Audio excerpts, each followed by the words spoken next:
काही माणुसकी राहिली आहे का नाही, सुसंस्कार राहिलेत का नाही कुणावर, असलीच्छ होईल असं मला कधीच वाटलं होतं. मी याच्यावर कधी बोलणारी नाही असल्या घाणेरड्या आरोपांवर. पण त्यांचं म्हणणं असं देखील खास महत्त्व होतं बाळासाहेब ठाकरेंची. काल त्यांच्याबद्दल रामदास कदमांनी जे वक्तव्य केलं त्यांच्यावर टीका होती की 2 दिवस बाळासाहेबांचा मृतदेह हा तसाच ठेवण्यात आला होता अशा पद्धतीचं त्यांचं आणि म्हणणं रस्ते घेण्यात आले. त्याची पुष्टी करण्यात आली. मला असं वाटतं असल्या गलिच्छ कोणी जर बोलत असेल तर त्याच्यावर मी कधीच बोलणार नाही. म्हणजे राजकारणाची पातळी इतकी खाली जाईल ह्याच्यासाठी आम्ही राजकारणात नाही आलो.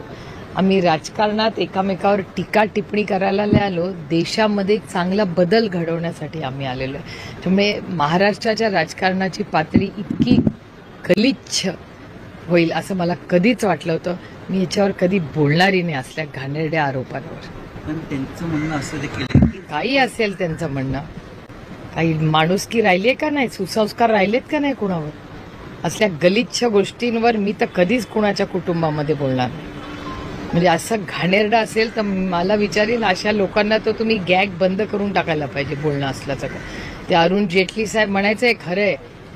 अरुण जेटली जे साहेब नेहमी म्हणायचे असे गलिच्छ स्टेटमेंट आले ना की तुम्ही दाखवणं बंद करा, म्हणजे एक गलिच्छ बोलणं बंद करतील.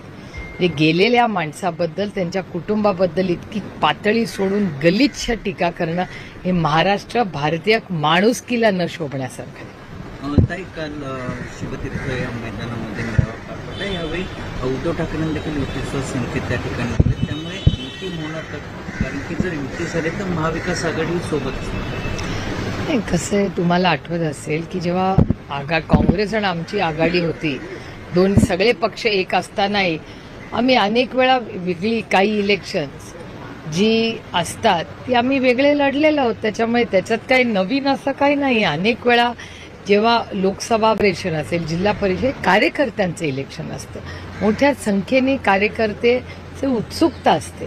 त्यामुळे त्यांना संधी मिळावी म्हणून अनेक वेळा सगळ्या आघाड्याही वेगळं वेगळं लढतात. त्याच्यात नवीन काय.